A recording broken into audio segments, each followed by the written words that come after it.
Issues and Answers. That's a good title for this episode of the Smerdley Show, isn't it? I've been thinking of changing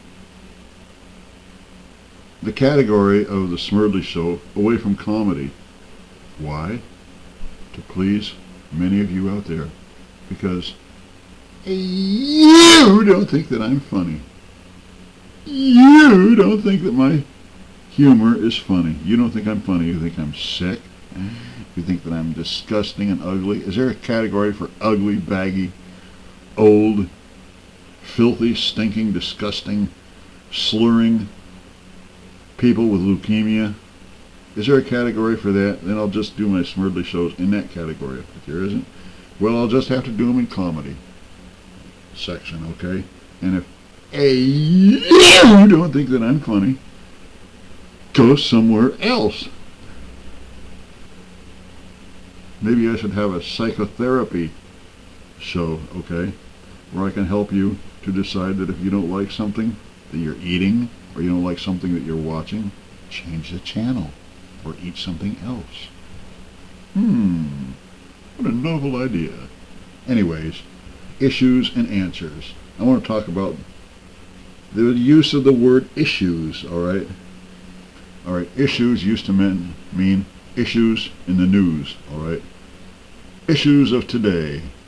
But somewhere along the line, and I think it came out of women's counseling groups, the word issues began to mean something else.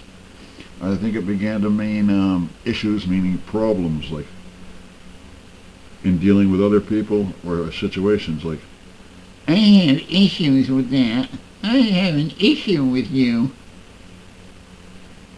Yep. And all right, when somebody says, I have an issue with you and we need to sit down and reason together, it doesn't mean that you're going to sit down and reason with that person. No. It means they want to control you. They want to sit you down in a chair and you're supposed to shut your fucking mouth and they're supposed to tell you how to comb your hair, how to wear your clothes, what clothes to wear, what you should say, what you should do, what you should be, who you should be to please them, all right?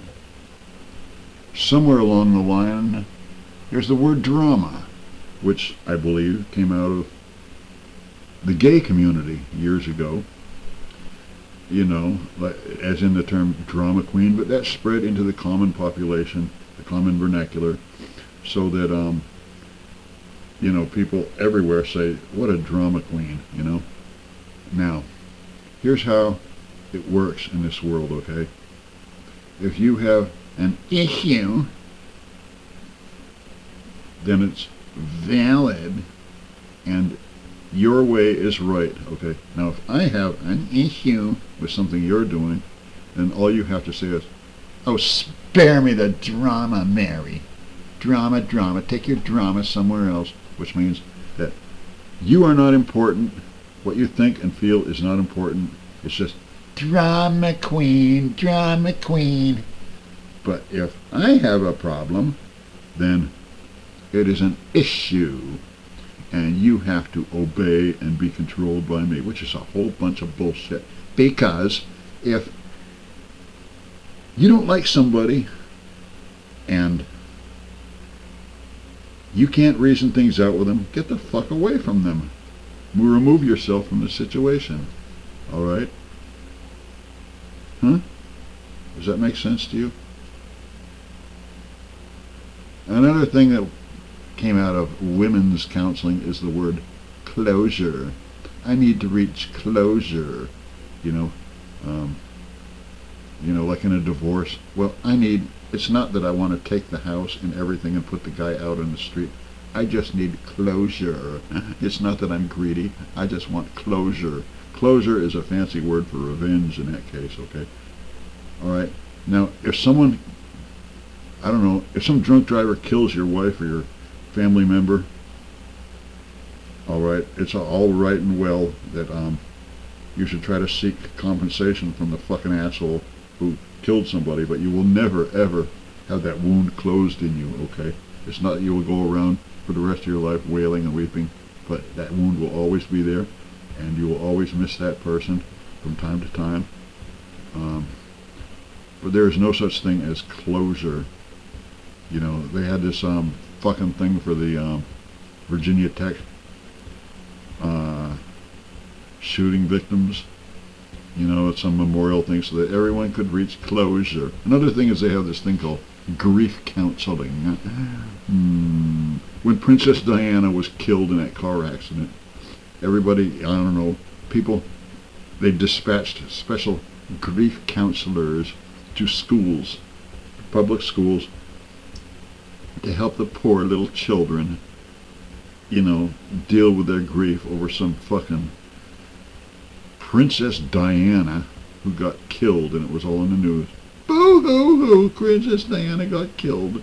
All right, bring out the grief counselors, everybody. Come on, come on, come over here and cry, cry. You know, when I was a kid, kids died in school, you know, or got polio and got sick and died, or got their eyes poked out in accidents and stuff.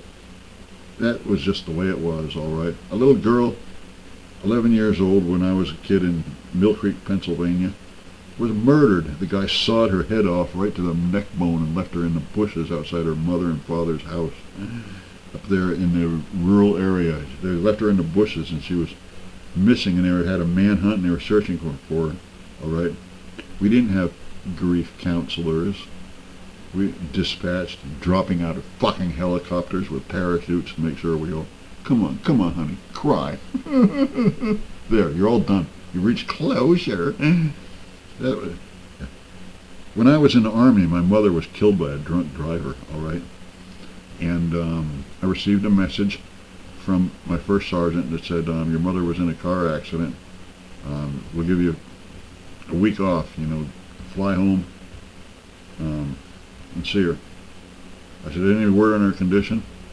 Well, she's probably up chasing the doctors around. I went back and she was a fucking vegetable, all right? I flew back to Massachusetts, and she was brain dead on a fucking table, all swelled up like Humpty Dumpty. And I didn't even recognize her. I had to walk all the way around. She got her eyeball hanging out, okay? And anyways, boo-hoo-hoo. I went back and to the Army, and the first sergeant said, by the way, how's your mom doing? I said, oh, well, she passed away. And the first sergeant said, she's fucking dead! Don't give me this. She passed away. She went up to heaven. She passed away. She's fucking dead. Now, get in there and fall into the formation. Private. Whatever my rank was. I think it was private. E2 at that time, you know. So much for grief counseling. So much for... come on, honey. Give me a hug. I'll give you a hug. Oh, there.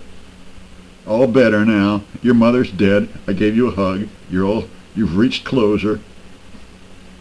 No, well, you know, I hate all this fucking counseling shit, bullshit, fuck, control shit. Yeah. Issues. Yeah, you got an issue? Here, I'll give you a tissue. You can wipe your fucking ass on it.